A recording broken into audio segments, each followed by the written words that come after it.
Kelas Bahasa Melayu bersama dengan Cikgu Anis bagi kelas Al-Jazari 9 Ogos 2021. Apa khabar murid-murid? Kita berjumpa kembali dalam kelas Bahasa Melayu bersama dengan Cikgu. Jadinya, murid-murid apa khabar? Sihat semua? Cikgu harap kamu semua dalam keadaan sihat sejahtera dan boleh bersedia untuk bersama-sama dengan Cikgu bagi kelas pada hari ini. Baiklah, seperti biasa, sebelum Cikgu memulakan kelas, Cikgu akan memberitahu terlebih dahulu objektif pembelajaran pada hari ini. Diharapkan di akhir pembelajaran, kamu semua dapat mengenal pasti abjad dan menulis huruf besar dengan cara yang betul. Mari menonton. Baiklah, Cikgu akan menayangkan kepada kamu satu video bagaimana cara untuk memegang pensel. Tapi sebelum itu, Cikgu harap kamu dapat memberi sepenuh perhatian dan juga kamu perlu meniru cara untuk memegang pensel tersebut sambil menonton video yang Cikgu akan tayangkan selepas ini. Dan lagi satu, diminta kerjasama daripada ibu bapa untuk membantu anak-anak dalam memastikan anak-anak memegang pensel dengan cara yang betul.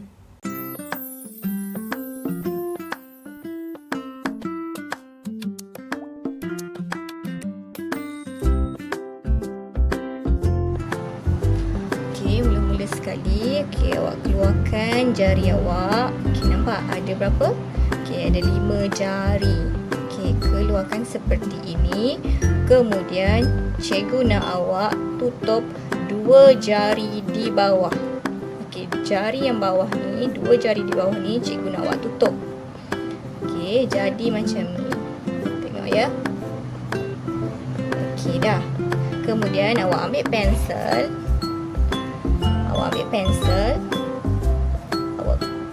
Gunakan ibu jari dan jari telunjuk untuk cubit pensel. Cubit macam ni. Nampak ya? Yang ni awak tutup, 2 jari di bawah tutup, jari telunjuk dan ibu jari dan jari telunjuk awak cubit pensel. So, satu lagi jari yang tinggal ni awak letak di bawah. Seperti ni. So, nampak? Yang ni awak letak je tangan awak macam ni. Kemudian awak cuba tulis. Pastikan semasa nak menulis awak selesakan jari awak. Kalau rasa tak selesa, kita tak boleh dekat sangat dengan mata pensel macam ni. Kalau kita macam ni, kita susah untuk menulis.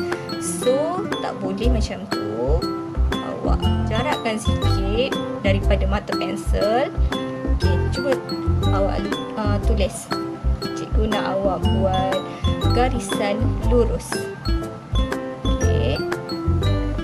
Buat garisan lurus. 1. Garisan lurus 2. Pastikan bila awak menulis tu awak selesa lah. Tak boleh tulis depan sangat macam ni dekat tengah mata, nanti awak susah nak menulis. Tak boleh dekat sangat dengan mata pensel, dan awak tak boleh juga terlalu ke belakang dengan daripada mata pensel. So nanti awak akan susah untuk menulis. So awak ikut keselesaan awak. Macam tu. Nampak? 2 yang di bawah ni awak kena tutup. Yang ni awak kena cubit pensel, dan yang ni awak letak dekat bawah pensel. So, sekarang cuba buat ombak pula.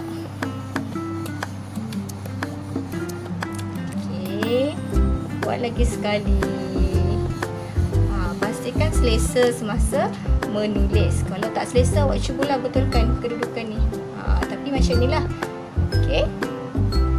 Cuba buat bulat 1, bulat 2, bulat 3, bulat 4.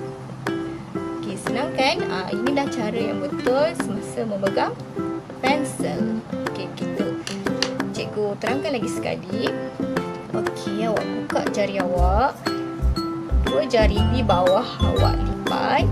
Kemudian ambil pensel. Awak cubit pensel ni di sini. Kemudian satu jari yang ni awak letak bawah dia. Macam tu. So, dah. Yap. Just macam ni je lah. Okay. Senang kan? Okay. Cuba ya.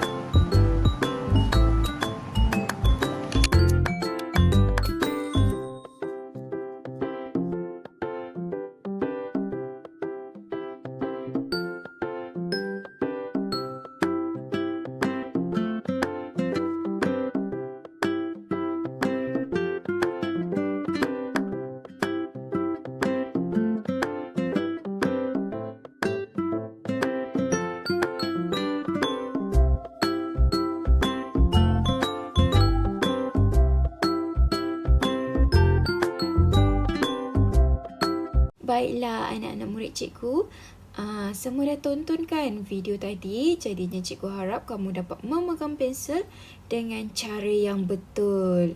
Baiklah, cikgu akan teruskan dengan sedikit ulang kaji pada pembelajaran yang sebelum ini supaya kamu dapat mengingat semula huruf-huruf yang telah kamu pelajari. Kerana pada hari ini kita akan menulis huruf-huruf besar tetapi hanya sesetengah sahaja huruf yang telah cikgu pilih. Jadinya, jom kita ulang kaji terlebih dahulu huruf-huruf yang telah kamu pelajari. A, B, C, D, E, F, G, H, I, J, K, L, M, N, O, P, Q, R, S, T, U, V, W, X, Y dan Z.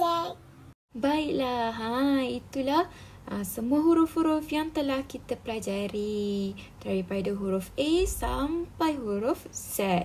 Jadinya untuk hari ini, cikgu akan pilih 15 huruf besar yang akan kita pelajari cara-cara untuk menulis dengan betul. Huruf yang akan dipelajari. Yang pertama ialah huruf A. Yang kedua, huruf E. Yang ketiga, huruf F. Yang keempat, huruf H. Yang kelima, huruf I. Yang keenam, huruf K. Yang ketujuh, huruf L. Yang ke-8, huruf M. Yang ke-9, huruf N. Yang ke-10, huruf T. Yang ke-11, huruf V. Yang ke-12, huruf W. Yang ke-13, huruf X. Yang ke-14, huruf Y. Dan yang terakhir ialah huruf Z. Mesti murid-murid terfikirkan kenapa cikgu pilih 15 huruf ini terlebih dahulu.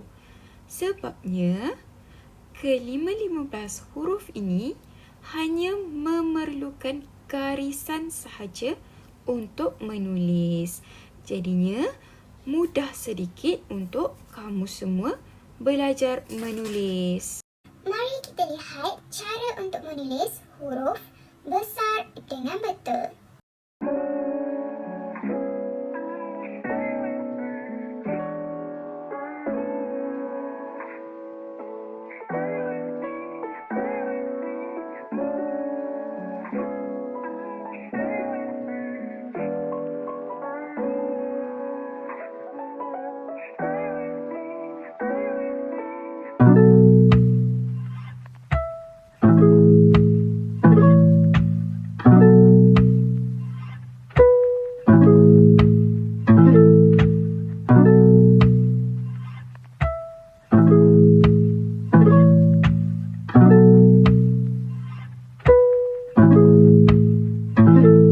Kick.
Baiklah, itu sahaja cara untuk menulis huruf-huruf besar yang telah cikgu pilih. Jadinya, mudah sahaja untuk menulis huruf-huruf berkenaan. Sekiranya kamu tidak tahu dan tidak lagi dapat menguasai, kamu boleh merujuk kepada cikgu untuk bertanyakan bagaimana cara untuk menulis dengan betul. Kita akan teruskan dengan tugasan pada hari ini. Tugasan pada hari ini. Baiklah, untuk tugasan yang pertama, murid diminta untuk menyambung garis putus-putus yang telah diberikan oleh cikgu secara lembaran kerja tanpa menggunakan pembaris. Ini merupakan lembaran kerja untuk aktiviti yang pertama. Murid-murid boleh mencetak untuk menyelesaikan lembaran kerja ini. Bagi tugasan yang kedua, murid-murid diminta untuk melengkapkan lembaran kerja yang diberikan oleh guru. Ini merupakan lembaran kerja untuk aktiviti yang kedua. Murid-murid hanya perlu menulis dengan cara yang betul serta murid-murid perlu menyebut huruf berkenaan. Ibu bapa diminta untuk menyemak sebutan anak-anak serta memastikan anak-anak memegang pensel dengan cara yang betul. Bagi tugasan yang terakhir iaitu murid diminta untuk menghasilkan huruf yang telah dipelajari dengan menggunakan pewarna air dan putih kapas.